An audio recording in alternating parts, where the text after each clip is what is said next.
వివిధ రకాల ఫాంట్స్ను ఉపయోగించి తెలుగులో ఏ విధంగా టైప్ చేయాలనేది నేను క్రిందటి వీడియోలో చూపించాను. కాకపోతే అందులో అనుస్క్రిప్ట్ మేనేజర్ లాంటి శక్తివంతమైన సాఫ్ట్వేర్ని ఉపయోగించాల్సి ఉంటుంది. ఈ అనుస్క్రిప్ట్ మేనేజర్ని ఉపయోగించడం అందరికీ వీలు కాదు, ఎందుకంటే అది కొద్దిగా కష్టతరమైనది. దానికోసం మనం లేఅవుట్స్, కీబోర్డ్స్ అన్నీ చెక్ చేసుకోవాల్సి ఉంటుంది. కానీ ప్రస్తుత కాలంలో తెలుగు టైప్ చేయడానికి అందరూ ఉపయోగించే అప్లికేషన్ గూగుల్ ఇన్పుట్ టూల్స్. ఈ గూగుల్ ఇన్పుట్ టూల్స్ను ఉపయోగించి తెలుగు ఈజీగా టైప్ చేస్తున్నారు. అయితే ఈ గూగుల్ ఇన్పుట్ టూల్స్లో ఎక్కువ ఫాంట్స్ ఉండవు, కానీ తెలుగు విజయం వారు అందిస్తున్న 20 రకాల ఫాంట్స్ నుంచి మనం సంతృప్తి చెందవచ్చు. ఇక్కడ చూస్తే తెలుగు విజయం వారు అందిస్తున్నవి 19 ఫాంట్స్. అదేవిధంగా మన గూగుల్ ఇన్పుట్ టూల్స్ తోటి డిఫాల్ట్గా వచ్చేది గౌతమి ఫాంట్. ఇక్కడ చూస్తే మనకి ఇన్ని రకాల ఫాంట్స్ ఉన్నాయి. ఈ ఫాంట్స్ అన్నిటిని మనం తెలుగు విజయం నుంచి డౌన్లోడ్ చేసుకోవచ్చు.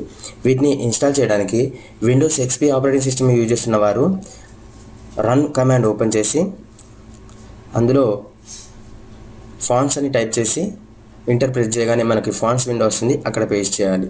లేదా Windows 7, Windows 8 operating system use చేస్తున్న వారు వీటన్నిటిని సెలెక్ట్ చేసుకొని రైట్ క్లిక్ చేసి ఇన్స్టాల్ అని క్లిక్ చేస్తే సరిపోతుంది.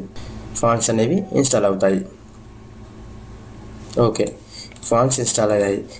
ఈ ఫాంట్స్ను ఉపయోగిస్తూ మనము వర్డ్లో అయినా కానీ లేదా ఇతర ఏ సాఫ్ట్వేర్లో అయినా ఉపయోగించవచ్చు. కానీ ఫోటోషాప్లో మాత్రం ఉపయోగించలేము, ఎందుకంటే ఈ ఫోటోషాప్లో ఉపయోగిస్తే ఏ విధంగా అవుతాయో ఇప్పుడు నేను చూపిస్తాను.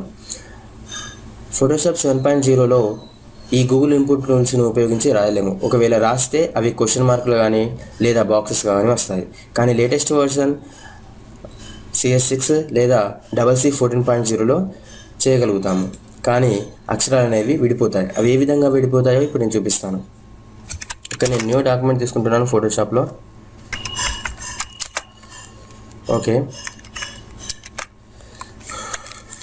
ఇక్కడ ఫాంట్ ఇప్పటిదాకా మనం ఇన్స్టాల్ చేసిన ఫాంట్లలో ఏదైనా ఒక ఫాంట్ తీసుకుంటున్నాను. ఇక్కడ నేను ఉదాహరణకి పొన్నాల అనే ఫాంట్స్ని తీసుకుంటున్నాను. ఓకే, పొన్నాల ఫాంట్ అని తీసుకున్నాను. అదేవిధంగా గూగుల్ ఇన్పుట్ టూల్స్ని ఎనేబుల్ చేస్తున్నాను. తెలుగు సెలెక్ట్ చేసుకున్నాను. ఇప్పుడు టైప్ చేస్తున్నాను. ఇక్కడ కంప్యూటర్ అని రాస్తున్నాను నేను, COMPUTER. ఓకే, ఇక్కడ మనకు గూగుల్ సజెషన్లో చూస్తే కంప్యూటర్ అని పర్ఫెక్ట్గా ఉంది. ఇప్పుడు నేను ఎంటర్ ప్రెస్ చేశాను. ఇక్కడ చూస్తే మనకి అక్షరాలు అనేవి విడిపోయి కనిపిస్తున్నాయి. కానీ ఒక చిన్న చేంజ్ చేయడం వల్ల ఇందులో కూడా మనం పర్ఫెక్ట్గా టైప్ చేయవచ్చు. ఆ చిన్న చేంజ్ ఏదో మనం ఇక్కడ గమనించవచ్చు. ఇక్కడ మనం ఎడిట్ మెనూలోకి వెళ్తే లాస్ట్లో ప్రిఫరెన్సెస్ అని ఉంటుంది. ఈ ప్రిఫరెన్స్లో టైప్ అనే ఆప్షన్పై క్లిక్ చేయాలి. చేస్తే మనకి ప్రిఫరెన్స్ డైలాగ్ బాక్స్ వస్తుంది. ఇక్కడ చూస్తే టైప్ ఆప్షన్స్లో ఈ 3 చెక్ చేసి ఉన్నాయి. అదేవిధంగా కింద చూస్ టెక్స్ట్ ఎంజైన్ ఆప్షన్స్లో ఈస్ట్ ఏషియన్ క్లిక్ చేసింది. దాని కింద చూస్తే middle Asian and south Asian అనుకుంటుంది. ఈ రేడియో బటన్ని దీనిపై క్లిక్ చేసి ఓకే ప్రెస్ చేయాలి. ఇప్పుడు చేంజ్ అనేది ఓకే అయింది. కానీ ఫోటోషాప్ క్లోజ్ చేసి ఆన్ చేస్తేనే మనం చేసిన చేంజ్ అనేది దానిపై అప్లై అవుతుంది. ఓకే, ప్రస్తుతం నేను ఇప్పుడు క్లోజ్ చేస్తున్నాను.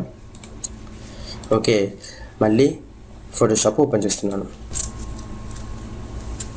ఓపెన్ చేశాను. యాక్చువల్గా ఈ తెలుగుని మనం ఫోటోషాప్లో ఎందుకు రాయాలి అనుకుంటామంటే, ఏదైనా ఫోటోకి కొటేషన్ కానీ లేదా ఇంకేదైనా స్టైల్స్ని అప్లై చేయడానికి, బ్లెండింగ్ ఆప్షన్స్ని ఉపయోగించడానికి, ఇంకేదైనా ఫిల్టర్ని ఉపయోగించడానికి మనకి ఫోటోషాప్లో టైప్ చేయాలనుకుంటాము. ఇంతకుముందు చేసిన మార్పు ఇప్పుడు అప్లై అయింది. ఓకే, ఇప్పుడు నేను న్యూ డాక్యుమెంట్ తీసుకుంటున్నాను. ఓకే, న్యూ డాక్యుమెంట్ వచ్చింది. ఇప్పుడు తెలుగు టైప్ చేయడానికి టైపింగ్ టూల్ తీసుకున్నాను. గూగుల్ ఇన్పుట్ టూల్స్ ఎనేబుల్లో ఉంది. ఫాంట్ గౌతమి ఉంది. నేను గౌతమిలోనే ఉంచి టైప్ చేస్తున్నాను. ఓకే, ఇక్కడ చూస్తే మనకి కంప్యూటర్ అని గూగుల్ సజెషన్స్లో పర్ఫెక్ట్గా వచ్చింది. ఓకే, ఇప్పుడు ఎంటర్ ప్రెస్ చేస్తున్నాను. చూస్తే మనకి ఎలాంటి విడిపోవడాలు లేకుండా కంప్యూటర్ అని మనకి ఈజీ వచ్చింది. ఇప్పుడు మనకున్న ఫాంట్స్లలో 19 రకాల ఫాంట్స్లలో మనం ఏ ఫాంట్స్ అయినా ఇక్కడ యూజ్ చేసుకోవచ్చు. దూర్జటి ఫాంట్ పెట్టగానే ఇలా వచ్చింది. అదేవిధంగా మనం స్టైల్స్ని కూడా అప్లై చేసుకోవచ్చు. ఇక్కడ చూసిన స్టైల్స్లలో ఏదైనా స్టైల్ని అప్లై చేసుకోవచ్చు. ఒకవేళ మనకు అక్షరాలు దగ్గరగా అనిపిస్తున్నాయంటే ఇక్కడ విండో మెనూలోకి వెళ్ళి క్యారెక్టర్ దానిపై క్లిక్ చేయాలి. మనకి క్యారెక్టర్ ప్యాటిల్ అనేది వస్తుంది. ఈ ప్యాటిల్లో ఈ టెక్స్ట్ అంతా సెలెక్ట్ చేసుకొని ఇక్కడ చూస్తే మనకి ఒక 75 ఇస్తున్నాను. చూస్తే మనకు అక్షరాలు అనేవి కొద్దిగా విడిపోయాయి. ఇలా దగ్గరగా ఉన్నాయని మనకు అనిపించినప్పుడు ఇలా దూరం చేసుకోవచ్చు. ఇలా నేను ఏ ఇమేజ్ పైన కూడా ఈ విధంగా టైప్ చేయవచ్చు. ఇక్కడ చూస్తే నేను ఒక ఇమేజ్ తీసుకున్నాను. నేను ఇక్కడ తెలుగు తీసుకుంటున్నాను. ఓకే, చూస్తే మన కంప్యూటర్ అని టైప్ చేయండి. బోల్డ్గా చేయాలనుకున్నప్పుడు ఇక్కడ బోల్డ్ పై క్లిక్ చేస్తే బోల్డ్ అవుతుంది. వివిధ రకాల స్టైల్స్ని అప్లై చేయడానికి స్టైల్ తీసుకోవచ్చు. కలర్ కోసం కలర్ కూడా తీసుకుంటే సరిపోతుంది. ఓకే, ఈ విధంగా చిన్న మార్పుని చేసి మనము గూగుల్ ఇన్పుట్ టూల్స్ని ఉపయోగించి తెలుగు ఫోటోషాప్లో టైప్ చేయవచ్చు.